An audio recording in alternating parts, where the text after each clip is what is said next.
नमस्कार, राधे राधे।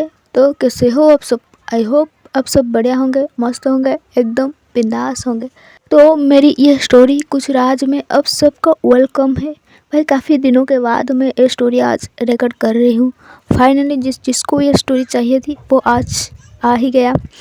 तो स्टोरी की प्रीवियस पार्ट में क्या हुआ था क्या नहीं, ये तो जाकर आप प्लीज़ उस पार्ट में सुनकर आइए। तब तक आज के स्टोरी की तरफ चलते हैं, जो कि आज का पार्ट होने वाले 8। तो चलिए स्टोरी को स्टार्ट करते हैं। और भाई आप मेरी स्टोरी इस अंडरवर्ल्ड आरोही और रीत को जितना जितना प्यार देते हो, उसी तरह से कार्तिका और साधना से भी प्यार कीजिए। और क्या बताओ भाई, इस स्टोरी में बहुत ही कम व्यूज़ आती है, इसलिए इस स्टोरी को रिकॉर्ड करने में बिल्कुल भी मन नहीं करती। लेकिन क्या करूँ, कुछ लोग पसंद करती है, कुछ लोग। भाई ये मेरी फर्स्ट स्टोरी है, मुझे पर्सनली ये स्टोरी काफ़ी अच्छी लगी है। खैर जाने दो, चलो स्टोरी के तरफ आते हैं। तो कार्तिका जो कि साधना से उसके सपने के बारे में बता रही होती। साधना को पहले तो कार्तिका की बात थोड़ा अजीब लगती है, लेकिन वो इन सब चीज़ों में मानती है भाई, इसलिए वो कार्तिका की बात सुनती है। जब कार्तिका उसे बताती है कि तुम मेरे सपनों में आते हो, साधना उसके बातों का कुछ जवाब नहीं देती। कार्तिका उसे पूछती है, क्या हुआ, तुम मेरी बातों का कुछ जवाब क्यों नहीं देते हो? तभी साधना कहती है, इस बारे में हम फिर कभी बात कर सकते हैं। तभी कार्तिका कहती है, फिर कभी मतलब कैसे? तभी साधना बताती है कि इस मंदिर पे मैं हर रोज़ सुबह और शाम को आती हूँ, तो आप भी आ सकते हो कुछ बात करने के लिए। कार्तिका कहती है ओके। उसके बाद कार्तिका और एक सवाल करती है साधना से। पता नहीं कार्तिका के माइंड में ये सवाल कहाँ से आती है, और ये सवाल ये था कि तुम्हारी कोई बॉयफ्रेंड है? साधना उसके ये सवाल की कुछ जवाब तो नहीं देती है, लेकिन हाँ जाते जाते एक बार पीछे मुड़ के कार्तिका के तरफ देखकर स्माइल करती है। इस कार्तिका भी स्माइल करके उसको पीछे से जाता हुआ देख रही होती। इधर दूसरी तरफ मंदिर के अंदर धूप, घंटी और शांति। पंडित विनायक जी यानी कि साधना के पापा, यार क्या करूँ, रीत का नाम आ जाती है भाई। तो पंडित विनायक जी कार्तिका के कुंडली खोल के बैठे हैं और वो कुछ सोच रहे हैं। धीरे धीरे उनके फेस के एक्सप्रेशन चेंज होते जा रहा था। इधर कार्तिका की बड़ी माँ का दिल भी घबरा रही थी, पता नहीं पंडित जी उनको क्या बताएगा, इसलिए उनके दिल में अजीब सी बेचैनी हो रहा था। विनायक जी थोड़ा सीरियस होके धीरे से कहते हैं, ये कुंडली आम नहीं है। विनायक जी की ये बात सुनकर कार्तिका की माँ थोड़ा टेंस हो जाती है, मतलब टेंशन हो जाती है भाई। अभी विनायक जी अपनी बात आगे बढ़ाते हुए कहते हैं, आपकी बेटी के कुंडली में एक बहुत बड़ा संकट है। उसकी बड़ी माँ थोड़ा घबराते हुए पूछते हैं, कैसी संकट? विनायक जी कहते हैं, आज से ठीक 2 महीने के बाद उसकी ज़िंदगी पर सीधा खतरा है। अनुराधा यानी कि कार्तिका की बड़ी माँ थोड़ा परेशान होकर पूछते हैं, खतरा क्या, मौत का? विनायक जी थोड़ी देर के लिए चुप हो जाते हैं, फिर धीरे से कहते हैं, हाँ। फिर कार्तिका की बड़ी माँ घबराते हुए कहते हैं, लेकिन पंडित जी इसका कुछ हल नहीं है क्या? कुछ तो समाधान होगी। मैं अपनी बेटी का कुछ होने नहीं दूंगी, आप कुछ तो समाधान बताइए पंडित जी। तभी विनायक जी उस कुंडल पर उंगली रखते हुए कहते हैं, हाँ पर थोड़ा अजीब है।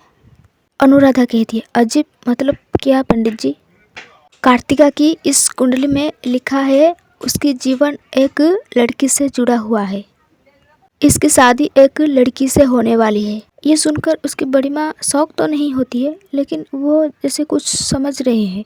पंडित जी आगे बोलते हैं, और वो लड़की ही इसकी ज़िंदगी बचाएगी। तभी पता नहीं कैसे उस मंदिर की घंटी जोर से बजती है। तभी अनुराधा कहती है, लेकिन पंडित जी कहाँ से मिलेगी वो लड़की? कौन है वो लड़की जो मेरी कार्तिका की ज़िंदगी को बचाएगी? उसे कैसे पहचानूंगी? तभी पंडित जी कहते, मेरी बात ध्यान से सुनो। और एक बात अनुराधा कहती है, क्या? अगर वो दोनों अलग रहे तो कार्तिका की मृत्यु निश्चित, अगर साथ रहे तो दोनों की ज़िंदगी बदल जाएगी। अजीब है भाई, 2 महीने के बाद मौत या तो मोहब्बत। पंडित जी उस कुंडली को बंद करके कार्तिका के बड़ी माँ के तरफ बढ़ाती है। कार्तिका की बड़ी माँ उस कुंडल को ले आती है। तभी वो पंडित जी से कहती है, धन्यवाद पंडित जी। वो हाथ जोड़ के धीरे से उठती हैं जैसे कि जाने वाले हो। वो उठकर वहाँ से आने को होती है। वो लगभग मंदिर के द्वार तक पहुँच चुके थे, लेकिन वो अचानक उनके कदम रुक जाती है।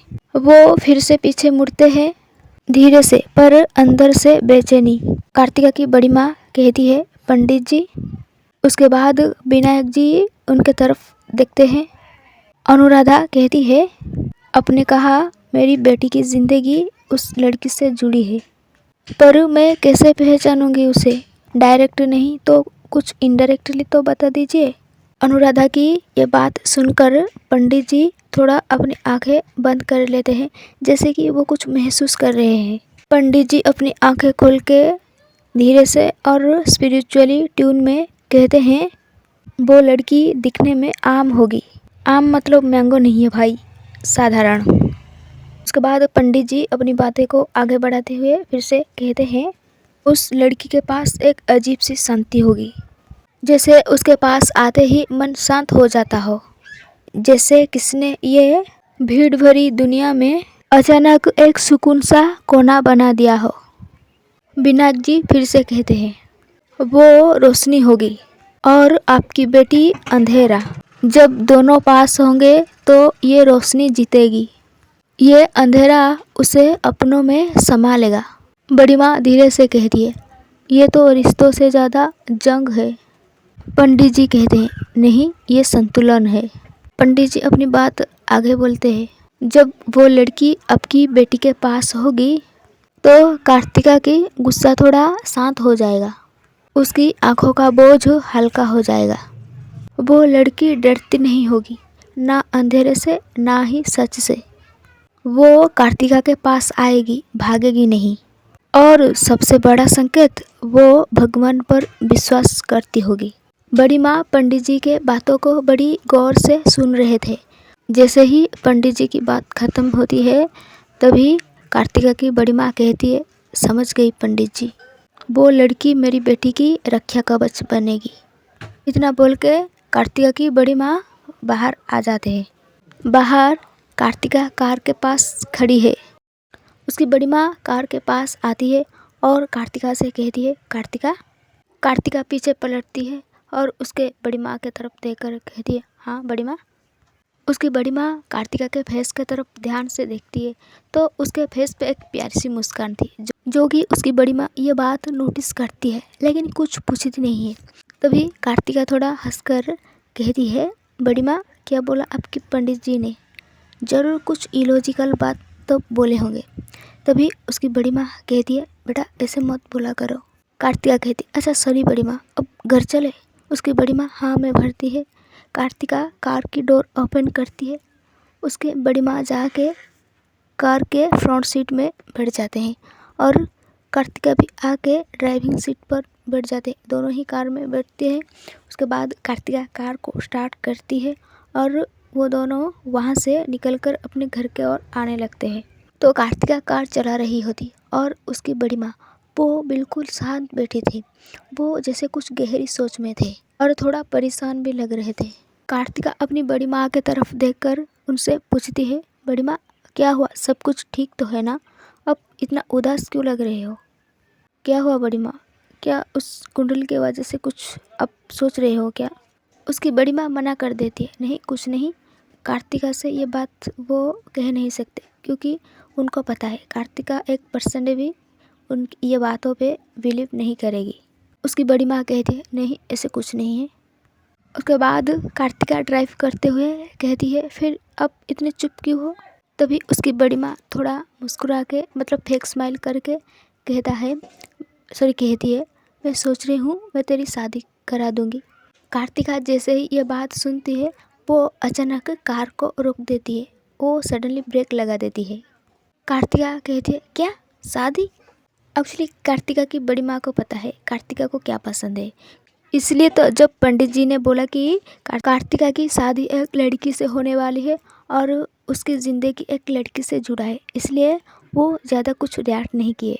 कार्तिका पूछ रहे, बड़ी माँ आप मजाक कर रहे हो ना? मैं तभी उसकी बड़ी माँ उसके तरफ देखकर कहती है, क्यों, शादी नहीं करनी है क्या तुझे? कार्तिका उसकी बड़ी माँ की ये बात सुनकर उसके दिमाग में अचानक साधना के फेस आ जाती है, उसका ख्याल आ जाती है। कार्तिका कहती है हाँ शादी तो करनी है लेकिन अभी नहीं। उसकी बड़ी माँ उसके तरफ देखकर कहती है क्यों, क्या तू किसको पसंद करती है? कार्तिका थोड़ा चुप हो जाती है। कार्तिका ऐसे चुप रहता देखकर उसकी बड़ी माँ पूछती है क्यों, क्या हुआ, बता किसको पसंद करती है? तभी कार्तिका कुछ सोचते हुए कहती है शायद बड़ी माँ, पर मैं बस उसे अभी अभी मिली हूँ इसलिए ज़्यादा कंफर्म नहीं हुआ, लेकिन जब कंफर्म हो जाऊँगी तो सबसे पहले मैं आपको बता दूँगी। उसकी बड़ी माँ कहती है हाँ, पर वो लड़की यहाँ की है? कार्तिका थोड़ा स्माइल करके हाँ में जवाब देती है। उसकी बड़ी माँ स्माइल करके कहती है अच्छा। उसके बाद कार्तिका फिर से कार को स्टार्ट करती है और वहाँ से इनके कार आगे बढ़ने लगती है। इधर कार्तिका की बड़ी माँ के मन में फिर से सवाल पैदा हो जाती है, मतलब अगर कार्तिका जिसको पसंद करती है वो लड़की क्या कार्तिका की ज़िंदगी को बचा पाएगी? क्योंकि ये मेरी कार्तिका की ज़िंदगी का सवाल है। हे भगवान, मुझे जल्दी ही वो लड़की मिल जाए, मैं अपनी कार्तिका की ज़िंदगी बचा पाऊँगी। ऐसे ही कुछ देर बाद कार्तिका अपनी कार को सिंघानिया मैंशन के सामने रोकती है। कार्तिका और उसकी बड़ी माँ दोनों ही कार से उतरते हैं। कार से उतर के घर के अंदर जाते हैं। तो भाई हम यहाँ से कहानी को थोड़ा आगे बढ़ाते हैं, मतलब इवनिंग का टाइम हमें दिखाया जाता है, जहाँ कार्तिका अपनी रूम में बैठी थी। तभी उसको अचानक याद आती है कि साधना अब उस मंदिर में आने वाली है, क्योंकि अब शाम का टाइम है ना, इसलिए साधना ने उसे बोला था कि वो हर रोज़ शाम और सुबह इस मंदिर पे आती है, इसलिए वो उसे यहाँ मिल सकती है। तभी कार्तिका जल्दी से बेड से उठती है और वो वॉशरूम में जाकर फ्रेश होके जल्दी ही वो रेडी होने लगती है। वो अच्छे से शर्ट वगैरह पहन के परफ्यूम मार के वो पूरा रेडी सेडी होके अपने रूम से बाहर निकलती है। कार्तिका रूम से निकलकर जैसे हॉल में आती है तो उसके चारों भाई बहन उसके सामने आ जाते हैं और वो सब घूर घूर के कार्तिका के तरफ देखने लगते हैं, पूरे ऊपर से नीचे। तभी कार्तिका इन लोगों के तरफ देखकर कहती है ओए तुम लोग मुझे ऐसे क्यों देख रहे हो, मेरे फेस पे कुछ लगा है क्या? तभी उसकी चाचा की बेटी यानी कि श्रुति कहती है नहीं, आपकी फेस एकदम चकाचंद लग रहा है, तो अब इतने रेडी होके कहाँ जा रहे हो? तभी गौरव सौरभ उसकी बड़ी माँ की दोनों बेटे वो दोनों एक साथ कहते हैं हाँ श्रुति तू सही बोल रही है, कार्तिका दी ने शायद किससे मिलने जा रही है, कोई स्पेशल वन। तभी कार्तिका उनके तरफ घूरते हुए कहती है तुम लोगों को कोई काम वाम नहीं है क्या? मैं क्यों किसी से मिलने जाऊँ, मैं बस ऐसे ही बाहर जा रही हूँ, चलो तुम सब साइड हो। हाँ हम साइड ही हो जाते हैं, चलो भाई लोग सब साइड हो जाओ। तभी कार्तिका साहिल की तरफ देखकर कहता है हाँ अच्छा ये हुई ना बात। उसके बाद ये चारों साइड हो जाते हैं और कार्तिका वहाँ से जाने लगती है। तभी ये चारों एक साथ कार्तिका से कहते हैं वापस आके फुल रिपोर्ट चाहिए, कैसा गया डेट? ये बोल के सब हंसने लगते हैं। कार्तिका थोड़ा पीछे मुड़ के उन लोगों के तरफ देखकर स्माइल करके कहती है पागल हो तुम लोग, ये बोल के वो घर से बाहर निकलने लगती है। कार्तिका आगे अपनी कार में बैठती है, वो कार को स्टार्ट करके सोचती है जब उसके चारों भाई बहन एक साथ बोले थे डेट, वो थोड़ा स्माइल करके कहती है डेट, ये बोल के वो कार को धीरे से आगे बढ़ाने लगती है। वो लगभग 10 मिनट के बाद वो उस जगह पे पहुंच जाती है, मतलब उस मंदिर के एड्रेस पे जहां वो सुबह अपनी बड़ी माँ के साथ गई थी। शाम की हल्की हवा, थोड़ी ही दूर से मंदिर की घंटी, क्योंकि अब आरती की टाइम भी हो चुका था। मंदिर के एरिया के आसपास रोशनी जल चुकी थी। कार्तिका अपनी कार को उस मंदिर के सामने रुकती है। कार की डोर ओपन करके वो कार से बाहर निकलती है। Black shirt, dark jeans. वो मंदिर की सीढ़ियों से थोड़ी ही दूर रुक जाती है, वो मंदिर के अंदर नहीं जाती है। कार्तिका मंदिर के बाहर खड़ी होकर थोड़ा इधर उधर देखने लगती है, जैसे उसकी नज़र किसको ढूंढ रही है। टाइम धीरे धीरे बीत रहा है, हवा थोड़ी ठंडी हो जाती है। कार्तिका अपनी हाथों के घड़ी के तरफ देखती है, फिर मंदिर के तरफ कार्तिका खुद से ही धीरे से कहती है, क्या मैं जल्दी आ गई क्या, या फिर वो आज आएगी नहीं, लेकिन उसने तो बोला था कि वो हर रोज आती है। क्या उसने मुझे झूठ बोला? तो देखते हैं साधना आती है या नहीं।